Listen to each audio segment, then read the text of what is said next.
Earthquake, the earth is shaking from.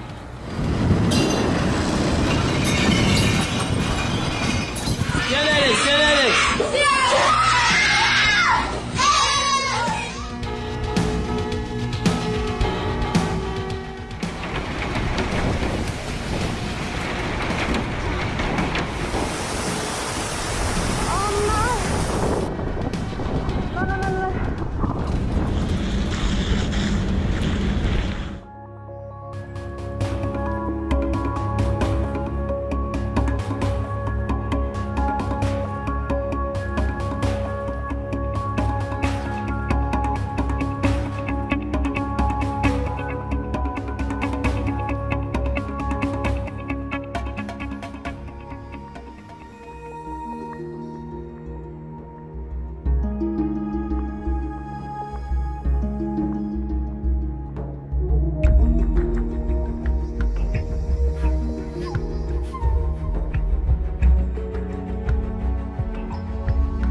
The most oft-repeated defense of industrial agriculture is that it is needed to feed the world.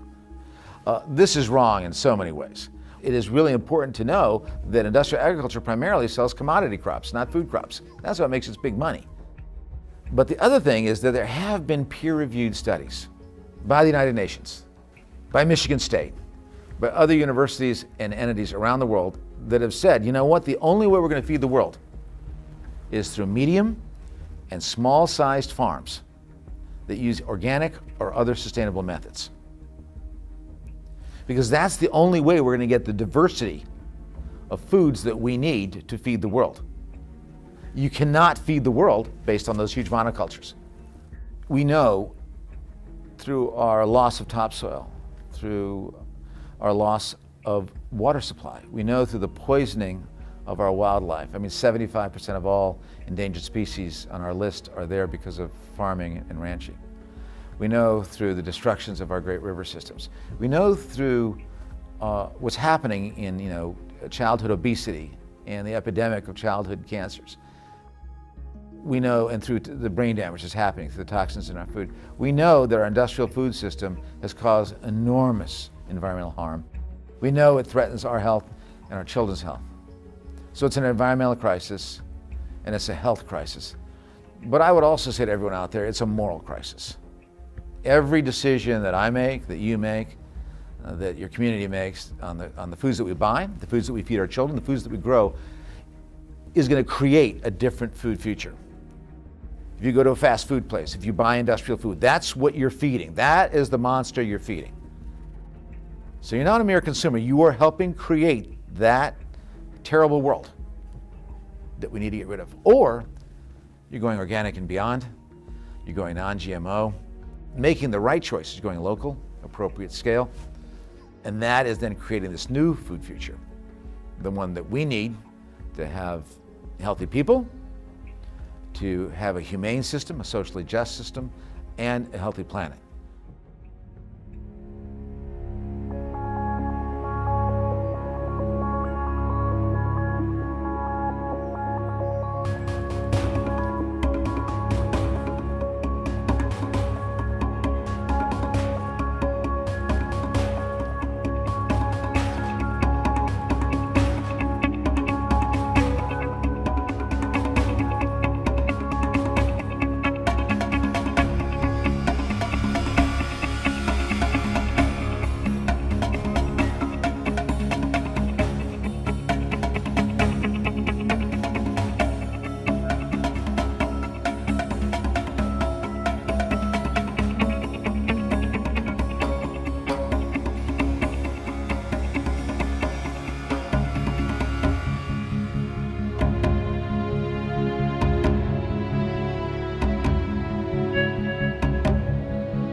La agricultura en sí es una relación milenaria entre el hombre y la naturaleza.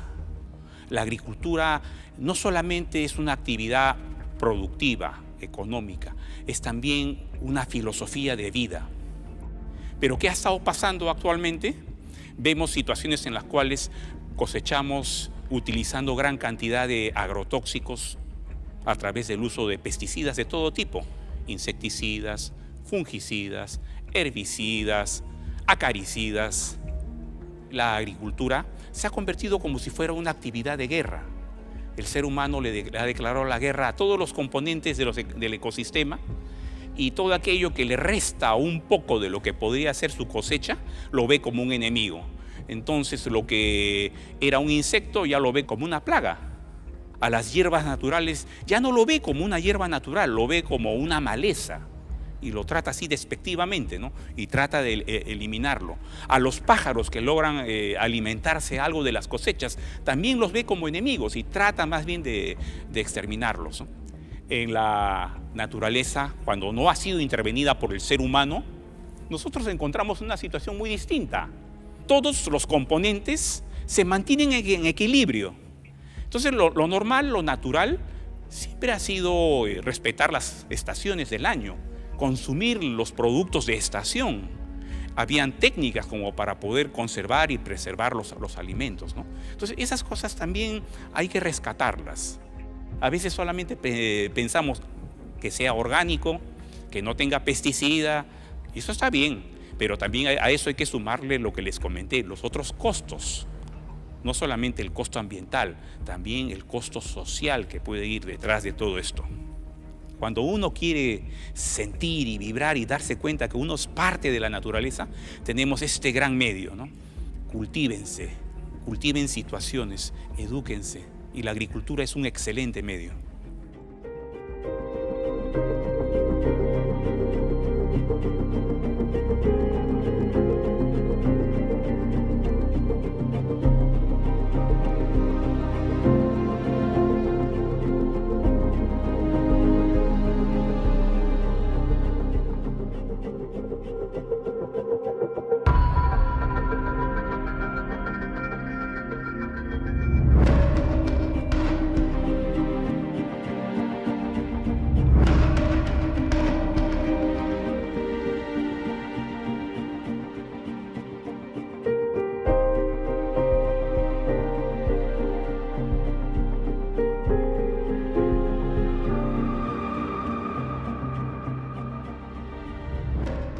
Our identity is so tangled up around this belief that we are the best food growers in the world.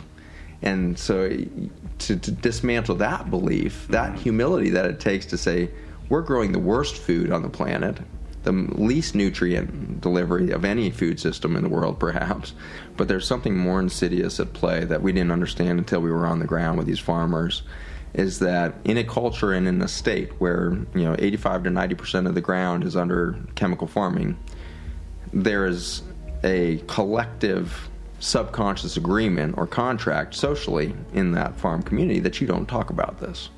You certainly don't tell anybody that your crop yields have been decreasing for 15 years, that you think chemical farming is hurting your children and causing the birth defects that you're seeing in your kids. And certainly, we've seen the most horrendous of disease happening on these farms. These farmers' families are so sick. This is exactly what's happening to all of us under the pressure of the chemicals. And their children have attention deficit, allergies, asthma. So you've got this financial lock-in with banks, you've got health collapse happening in the family, you've got the emotional tension, and then on top of that, you have the community pressure, the peer pressure. And so if you decide to make the jump and stop chemical spraying and go to regenerative agriculture, you're immediately socially ostracized. And so we can't just be organic certified. That's not enough. We have to go to regen ag standards where we actually build soil, not till soil. And so we need to go to a no-till organic technique. One of the things that I have the highest conviction over now as a scientist is the concept of grace in biology. I think it can best be defined now, in my mind at least, scientifically, which is heal faster than you injure. And that's what we see in the soil, and that's what I get to see in my clinic. I see people who have abused their bodies for decades, and if they just give a pause, they do a couple of short-term fasts, they give their gut a break, they give their immune system a break, they get away from chemicals, they start growing some of their own food, make these simple little decisions, and suddenly decades of damage is reversed in hours, weeks, months. That's grace at the cellular level. What we're seeing is that within a single growing season, you can go from this dead monoculture of corn or soybean to cover cropping with 16 different species and getting a no-till environment. You'll see the fungal elements, you'll see mycorrhizae in there, the bacterial populations returning to the soil, and you see biodiversity returning in the form of earthworms within a single growing season of rest. The farmers that are making the transition are already seeing improved yields year one of going back to a non-GMO seed. It's so much more lucrative for these farmers. There's enough energy, there's enough food, there's enough soil, there's enough commodities, there's enough resources for everybody on the planet to thrive at a level that's never been experienced in human history. And so our mission is not to inspire the farmers that are currently fighting the good fight, it's to inspire their children to do the right thing and do it differently. Connected to new children who are in the cities, who are in the tech world, wherever they are, connect those kids back, give them a sense of that unity, give them a sense of the oneness, and give us all a sense that this is the inescapable optimism, as we are going to transform, period.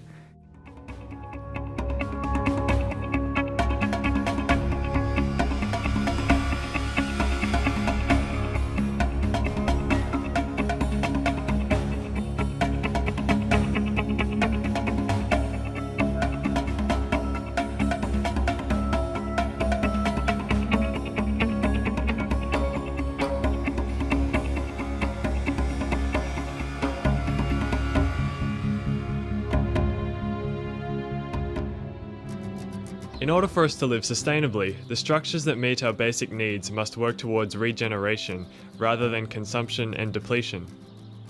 I've been studying sustainable farming systems for over 25 years. There are no real issues. We can solve all of them. There are really easy answers to grow food quality and with good environmental care. As a farmer, you want to create healthy soils and healthy plants and healthy animals, and further up the food chain, we've got the microorganisms which are governing the system. We just create a habitat for them. Then you got the plants growing out of there, be it annuals, perennials and trees. Then amongst that you've got the insects living in there, and then we've incorporated pigs, sheep, cows, ducks, geese, and every single item adds value. This used to be a pastoral desert. Was just grass. Yeah, and this is what people can do. You can create heaven on earth.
This meeting was going to take place to de-escalate tensions between Saudi and Iran. This would have had implications, of course, internationally, but also regionally. I mean, this would have been great for the region. A de-escalation of tension between these two countries that's playing out in like a Cold War and in some places a hot war. And the U.S. completely obliterated that when they obliterated Soleimani. But don't you see why they may have needed to do that? I mean, the threat of Iran and Saudi Arabia coming together somehow, and it did seem, everything I'm reading says that back since September, they started making these overtures. Are you surprised by those overtures? I'm not, because what you had happen several months ago was Saudi oil fields were hit, and Saudi oil production was decreased by like 50%. And the U.S. didn't do anything in response. And so that demonstrated to Saudi Arabia and America's Gulf state allies that if there is a war with Iran that doesn't include some sort of U.S. invasion of occupation of Iran, which isn't going to happen, then the people who are going to have to bear the brunt of that war are going to be the UAE and Saudi Arabia. Do you foresee a world where Iran and Saudi Arabia could actually live in harmony? Absolutely. I mean, if you took America out of the equation, because if out of the Middle East, they'd have no choice but to live in harmony. But when you have outside actors that are coming in and provoking war and also funding, weapons and giving weapons to the Saudis, you're escalating tension. So on top of that, it's about regional hegemony, right? Yeah. And Iran is a big threat to the U.S. because it forges a path independent of U.S. interests, and that's not allowed.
The United States never forgave Iran for overthrowing the Shah. The U.S. had installed the Shah, and the Iranian people overthrew the Shah in 1979. Well, this was the danger of what some would say a good example, to show that people can overthrow a U.S.-backed dictatorship and can challenge U.S. hegemony, and the Iranians did this. Ever since that time, the U.S. wanted Iran back within its sphere of influence, because the Shah was the U.S.'s bulldog in the Middle East, along with Israel. And so really, it's Iran's independence that really galls the United States, that it is willing to use its own oil for its own purposes without U.S. companies being allowed to profit from that or control their oil. Once Trump backed out of the JCPOA, which is what the nuclear deal is called, and increased sanctions, then he went back to the pre-nuclear deal levels of sanctions, which really, and vowed that he would not allow Iran to sell any oil. And of course, oil is the mainstay of the Iranian economy. Iran is not able to buy foodstuffs. It has been unable to buy medicines. And so people are dying in Iran from hunger, from lack of medicines. This is really an act of terrorism against the Iranian people. They're attacking the civilian population for the political end of trying to encourage the population to overthrow the Islamic Republic. The U.S. now supports 73% of the world's dictatorships, some of which the U.S. actually put into power. Look at Saudi Arabia, which is a monarchy. It's repressive. It beheads people. It supports al-Qaeda. It is engaged in a genocidal war in Yemen right now. And the U.S. has no problem not just tolerating them, but even arming them to the teeth. I mean, really what the U.S. resents is that Iran would deign to try to have any influence within its own region of the world. Of course they have that right. If you look at a map, Iran is bordered by about 17 different countries, most of which are hostile and most of which have US military bases. It's Iran that's under attack, let's face it. And it's just this bizarre thing that the US can go to the Persian Gulf, send military vessels there, military equipment, and somehow say Iran is threatening us. The US's position is it governs the world and has dominion over the world, and a country like Iran can't even have a little influence over its own region of the world, which just is crazy. I find American people in general to be the most ideologized people in the world. We think we have a free press and that our education system is really great and that it doesn't propagandize us, but that's just not true.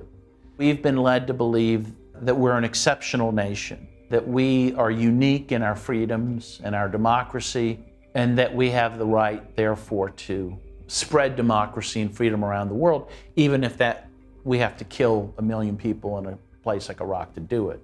And that's why the American people really have to oppose this and make it clear they don't want this. And make it clear they're not going to reward Trump with another term if he engages in a war.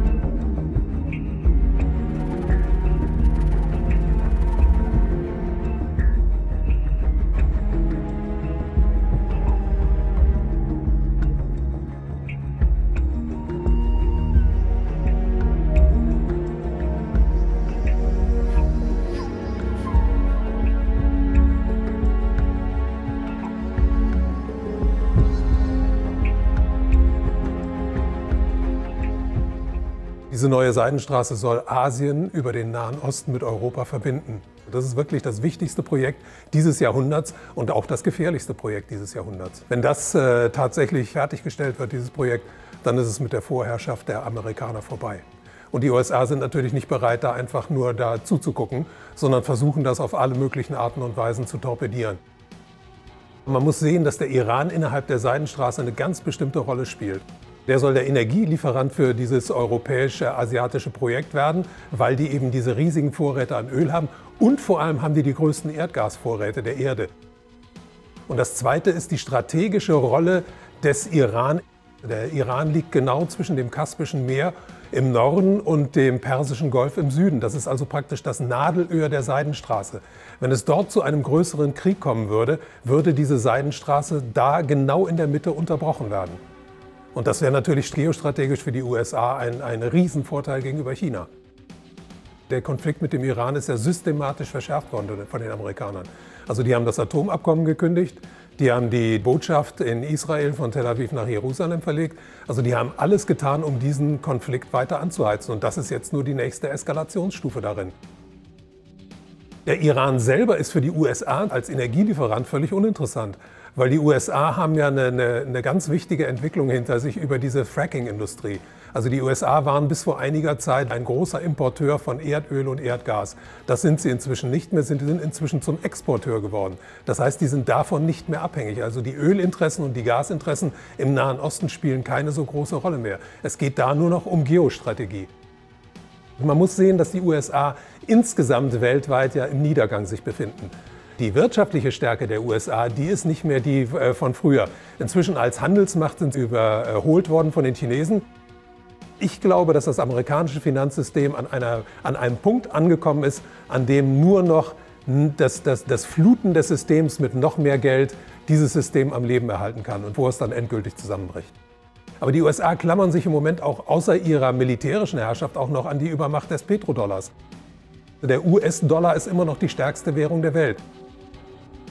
Über 60% aller Devisenreserven aller Zentralbanken auf der Welt werden in US-Dollar gehalten. Das ist ein ganz starkes Druckmittel der USA gegen den Rest der Welt. Aber dieses Druckmittel wird mit der Zeit immer geringer. Und es gibt ja auch inzwischen die Versuche der Chinesen, den Petrodollar zu unterlaufen. Es gibt zum Beispiel im letzten Jahr wurde ein Vertrag abgeschlossen zwischen den Saudis und den Chinesen über Öllieferungen in Yuan. Übrigens glaube ich auch, dass Saudi-Arabien eine ganz wichtige Rolle für die gesamte Zukunft der Welt spielen wird. Die Saudis sind ja die letzten Jahrzehnte immer der wichtigste Verbündete nach Israel im Nahen Osten für die USA gewesen. Aber die Saudis könnten sich ja auch umorientieren. Und wenn die Saudis sich jetzt zum Beispiel den Chinesen zuwenden würden, dann würden die Karten ganz neu gemischt im Nahen Osten. Also ich vermute, dass es noch eine Zeit lang weitergehen wird, dass sich die Länder da gegenseitig reizen. Aber langfristig sehe ich einfach keine andere Lösung, als dass es tatsächlich da zum Krieg kommt. Weil auf diese Art und Weise würde die Rüstungsindustrie ganz stark angetrieben. Es würde bedeuten, dass sehr viele Waffen vernichtet würden, dass neue Waffen wieder gebaut werden müssen. Und das würde die Finanzindustrie natürlich sehr interessieren, weil die ja hinter der Rüstungsindustrie steht. Und das könnte die Aktienmärkte in der Welt noch mal wieder um mehrere Monate, vielleicht sogar um Jahre dann antreiben.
Well, I met him and he told me that I'm #1 in the world in Facebook. He sat down, he said, congratulations, you're #1. And I said, that's very nice. It's always nice to be #1. You know who #2 is? Modi of India. Yeah. But he has 1.5 billion people. I have 350.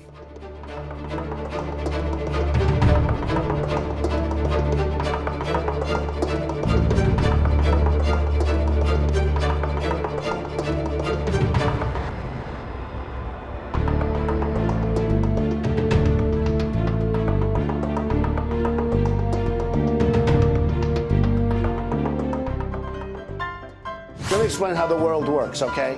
I think nobody knows more about taxes than I do. Nobody knows more about construction than I do. Nobody knows more about campaign finance than I do. Nobody knows consultants better than me.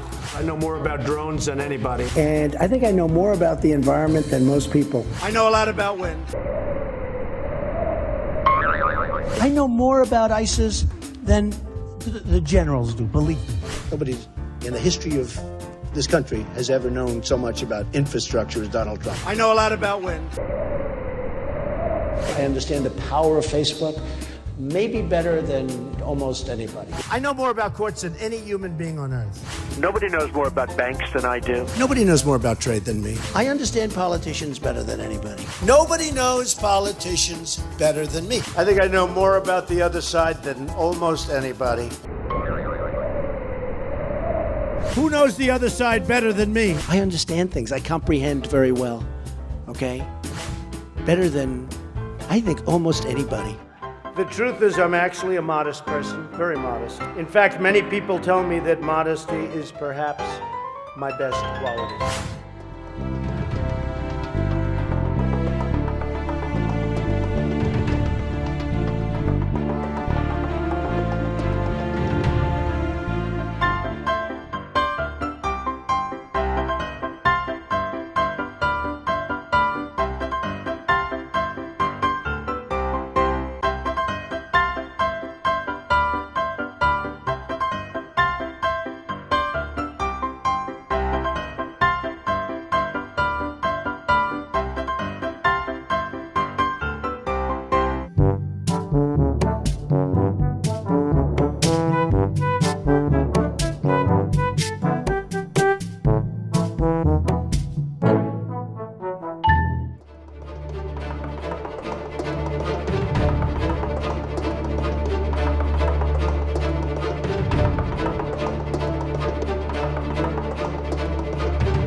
Family has had plenty scandals in their time, but right now they're going through an unprecedented crisis. The Queen summoned everyone to a private meeting for an emergency royal summit. This was a crisis summit. At the end of that, they released that statement where she says the royal family is extremely supportive of Harry and Meghan's desire to create a new life. First of all, statements that come out of not the palace, but the Queen herself are rare. Something that actually suggests feeling is even more rare. But that's where we are right now. Why would Harry and Meghan want out of a life that so many people dream of having? For me, and for my wife, you know, of course there's a lot of stuff that hurts, especially when the majority of it is untrue. I will not be bullied into playing a game that killed my mum. It's hard. It's not enough to just survive something, right? Like, that's not the point of life. You've got to thrive, you've got to feel happy, and I think I really tried to adopt this British sensibility of a stiff upper lip. But I think that what that does internally is probably really damaging. The reality of being a royal couple has been far from a fairy tale. Meghan and Harry are on their way to a new life, but now everyone is wondering what they'll do to support themselves without any of that royal cash. Prince Harry caught on camera touting his wife's voice acting skills to Disney CEO Bob Iger. It happened last summer in London. Meghan was just steps away while the prince made his pitch.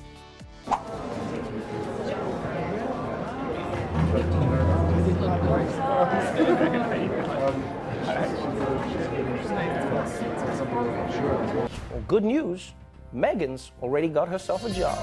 Respecto a su trabajo, además del contrato con Disney, Meghan podría estar cerrando su colaboración con la casa de moda Givenchy. Sus planes van como esperaban. En esta jugada de ajedrez, los duques han avanzado varias casillas, pero es importante recordar que la reina se puede mover libremente por todo el tablero.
Willkommen in Livermore, Kalifornien, der Heimat der ältesten Glühbirne der Welt. 109 Jahre alt und sie brennt noch immer. Eine Webcam schickt rund um die Uhr Bilder von der Livermore-Glühbirne ins Internet. Ironischerweise hat sie bereits 2 Webcams überlebt. Den Glühfaden hat Adolphe Chaillet erfunden. Er war langlebig. Chaillets Formel für den langlebigen Glühfaden ist nicht das einzige Mysterium in der Geschichte der Glühbirne. Noch geheimnisumwobener ist, wie sie zum ersten Opfer der geplanten Obsoleszenz wurde. Weihnachten 1924 war ein ganz besonderer Tag. In einem Hinterzimmer in Genf trafen sich einige Herren in Nadelstreifenanzügen, um einem geheimen Plan nachzugehen. Sie gründeten das erste weltweite Kartell, das sich zum Ziel setzte, die Glühbirnenproduktion der gesamten Länder zu kontrollieren und den Kuchen namens Weltmarkt unter sich aufzuteilen. Dieses Kartell hat den Namen Phöbus. Das Ziel ist gewesen, Patente auszutauschen, die Produktion zu kontrollieren und vor allem aber den Verbraucher zu kontrollieren. Es ist umso besser für diese Firmen, wenn der Verbraucher regelmäßig Glühlampen kauft, und wenn die Glühlampen lange brennen, ist das ein ökonomischer Nachteil.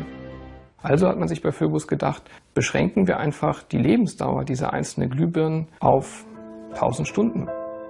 Mit der geplanten Obsoleszenz sank die Lebensdauer der Glühbirnen. In nur 2 Jahren von 2500 auf weniger als 1500 Stunden. In den 1940ern hatte das Kartell sein Ziel erreicht. Die Standardlebensdauer einer Glühbirne betrug nun 1000 Stunden. In den folgenden Jahrzehnten meldeten Dutzende von Erfindern Patente für neue Glühbirnen an, darunter eine, die 100.000 Stunden brannte. Keine davon kam je auf den Markt. Dank der Massenproduktion fielen die Preise und viele Waren wurden für jedermann erschwinglich. Doch die Hersteller fragten sich, ob der Kaufrausch anhalten würde. Was wäre, wenn der Verbraucher seine Bedürfnisse befriedigt sähe?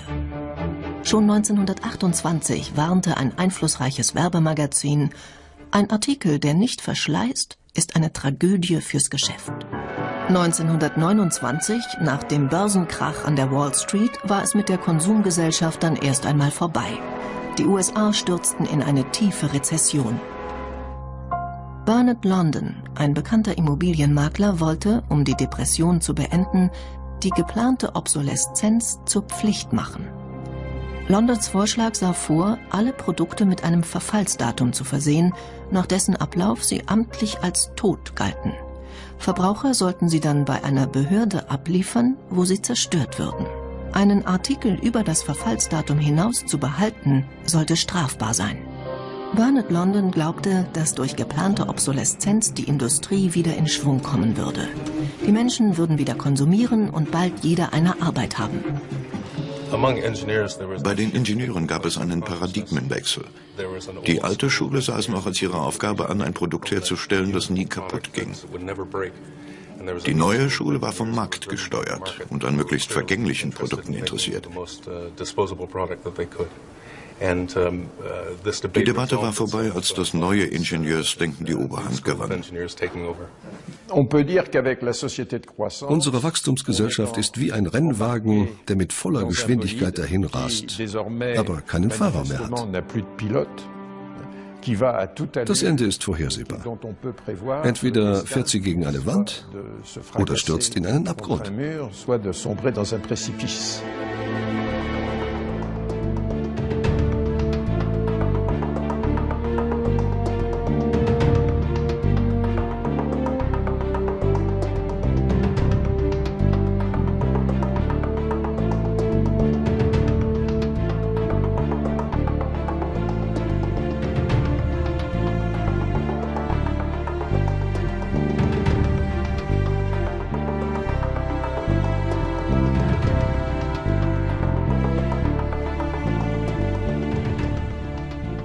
Ahora tenemos diferentes clases de obsolescencia.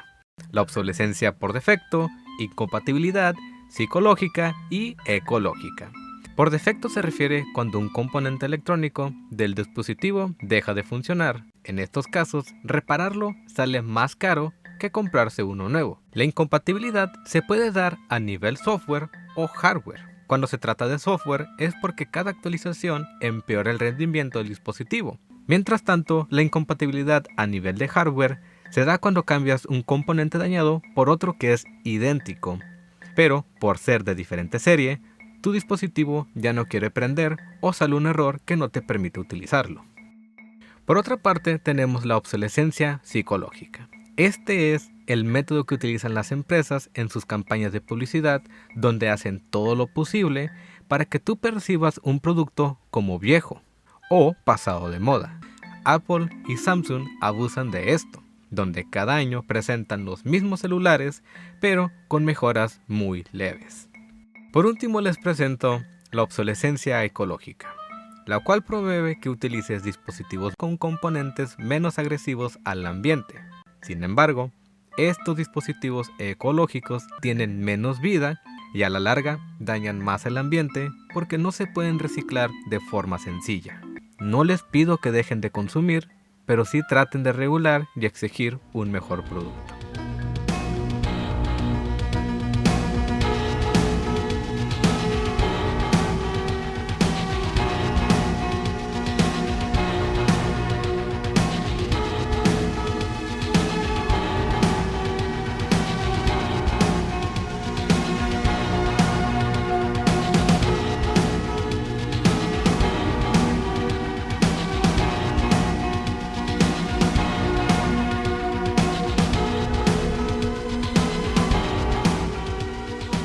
Silicon Valley has been driving the U.S. economy for years now.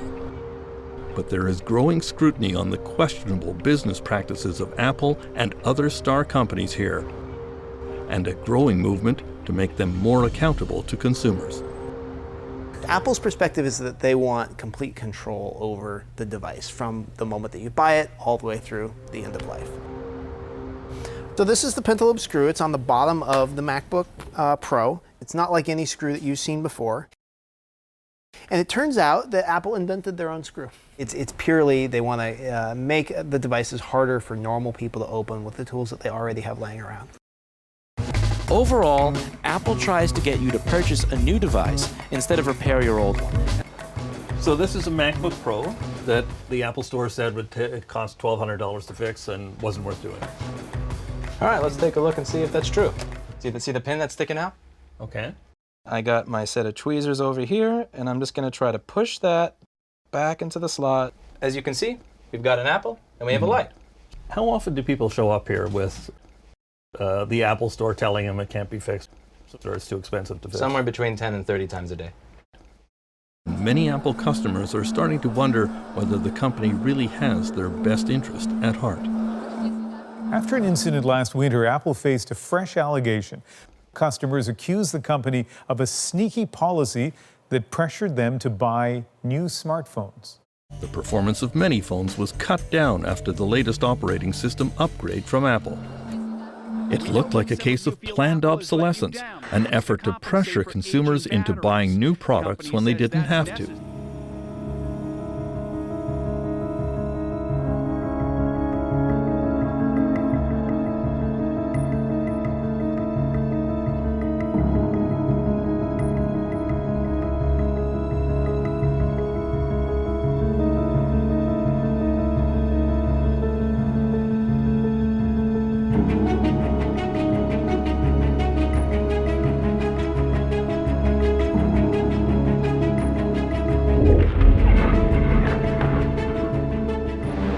Thick, toxic, unbreathable. Around the wastelands of the Agbogbloshie scrapyards, the smoke never clears. Copper, aluminium, it's all there for the taking. Yeah, it's burning place. We are burning waste and aluminium. Awal's been stripping waste for 6 years, selling by weight the metal he recovers. He makes 15 cedis a day, less than €3, while facing constant hazard. It's difficult to put a figure on how many work here, but several thousand at least. According to a US study, Agbogbloshie is among the top 10 most polluted sites on the planet. Cadmium, lead, mercury and arsenic are permanently present in the soil, sometimes at levels 100 times greater than international safety standards. Cars, computers, mobile phones, televisions. All manner of electronic devices that end up here are painstakingly sorted, stripped, and dismantled. You can find anything in the rubbish here, but it's the electronic waste that's the most sought after for the metals it contains. Most of it comes from outside Ghana. The European Union has strictly prohibited the export of e-waste. Yet around 350,000 tons, the equivalent of 2.5 billion smartphones, leave Europe illegally every year. In the meantime, the waste burners will go on burning, despite the risks to their health, despite the risks for the environment. It's their livelihood.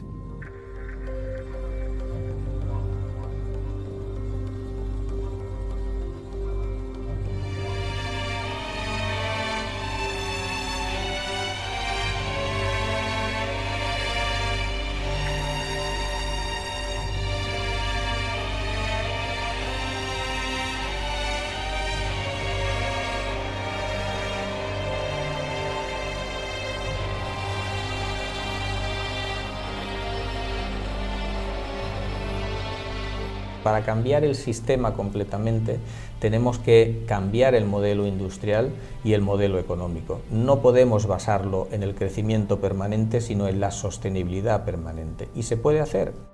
Si se crearan esos productos con durabilidad y que fuesen reparables, que fuese más rentable repararlos que comprar uno nuevo, se crearía más trabajo. Y más trabajo local, evidentemente. No nos tendríamos que endeudar para comprar 5 y 6 lavadoras, 5 o 6 televisores durante toda nuestra vida, ¿no? Y en último extremo, por supuesto, no se consumirían materias primas de forma innecesaria, el planeta Tierra no colapsaría.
Por medio de 3 diferentes cámaras de monitoreo volcánico, se registró cómo un objeto cruza sobre el coloso de fuego y se aleja rápidamente.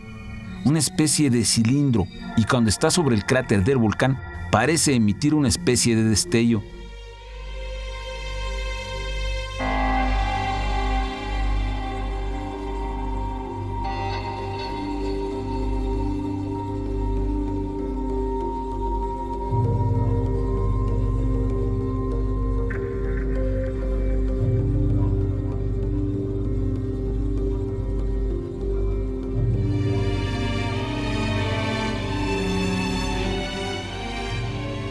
we were seeded here from various star nations. In this premise, genetic and ethnic diversity is explained. It also covers the differences in our blood types. Perhaps some star nations have people with predominantly red hair and freckles, while others have dark-skinned inhabitants. Maybe some, such as the Pleiadians, have blonde hair and blue eyes.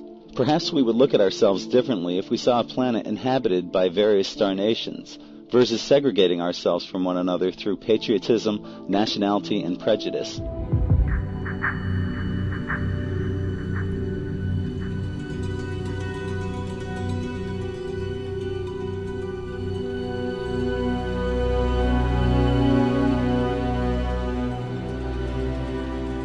Any Indian tribe and other Aboriginal groups have a direct connection with what we term the star people. They talk about the origin of their ancestry from different constellations, different star systems. For example, if you look at the Cherokee tribe, their logo of their flag it's got seven pointed star, and they claim that their ancestry was created by the Pleiadian people.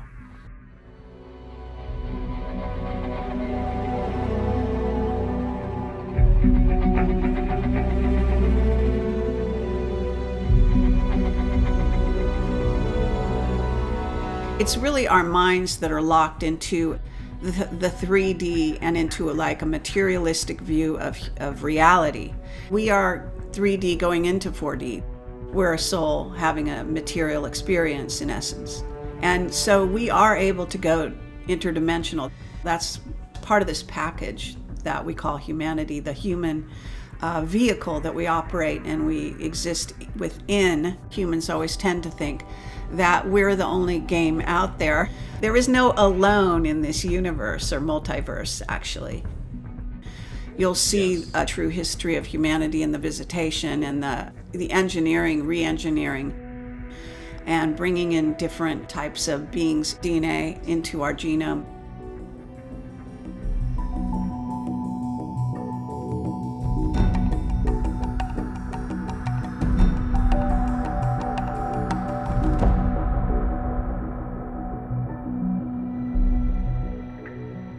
Earth has been inhabited and has been used as a way station, a port of harbor for space-traveling extraterrestrial star nations for millions of years.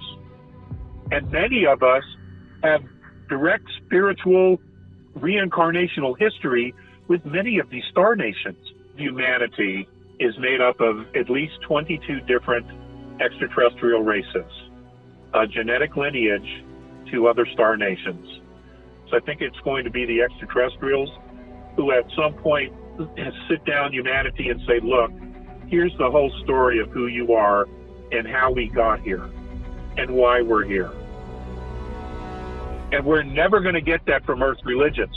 That can only come from beings off-world who have not only been through the process, but who have been watching us for thousands and thousands and thousands of years. The benevolents were very compassionate toward humanity, and they did things to help, teaching us agriculture, animal husbandry, construction, astronomy, mathematics, the healing arts, how to use the plants to heal certain diseases and things of that nature. Some actually taught us some spirituality, energy fields, chakras, etc., etc. The last thing the benevolents want is to be worshipped. That is not what they're about. You know, what they want is humanity to step forward and become a part of the family of the galactic. There is an interconnectedness that's being created by these beings on a, what we would call a spiritual level, harmonic level, that our universe, our holograph, which contains all of the universe that we know, has never had before. The immediate result that we're seeing here in third density is the awakening of humanity, the awakening of our DNA, the transformation of how we see ourselves and our connectedness to all that is. There are many kids and many human beings that have had near-death experiences. When they come back into their bodies, many of them have a third strand of DNA. Some have 4. There's a gentleman in New Zealand who was dead almost 3 hours. When he came back, he had 6 strands of DNA.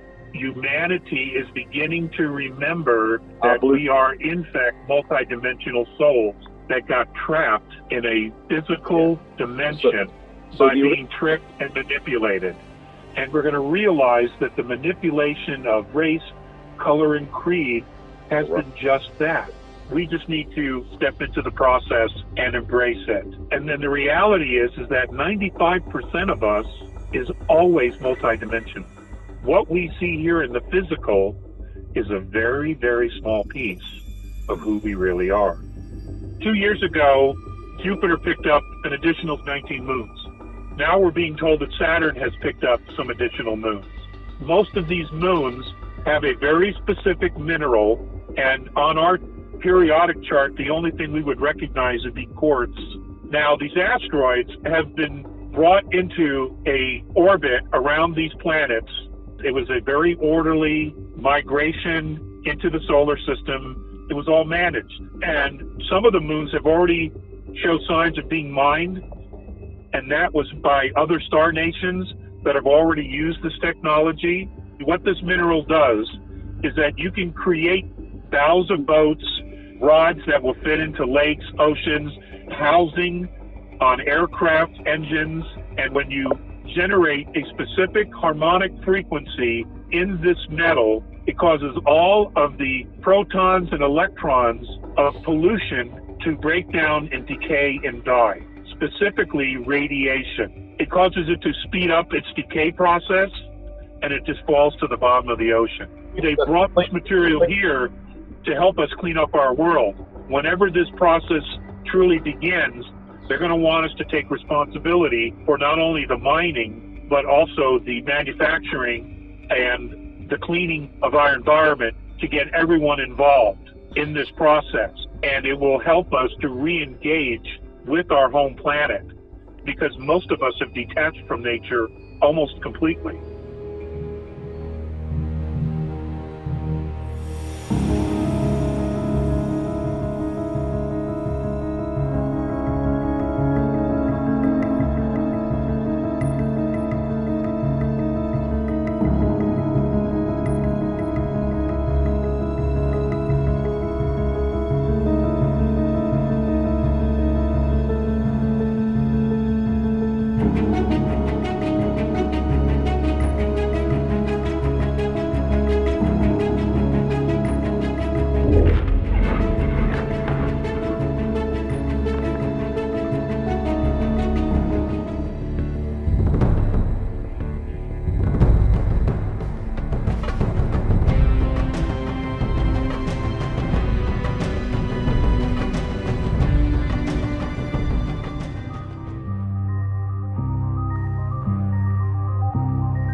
Life can be very complicated and difficult when people are grasping all the time. And I think when we're constantly achieving something new instead of celebrating what is, we become less and less satisfied.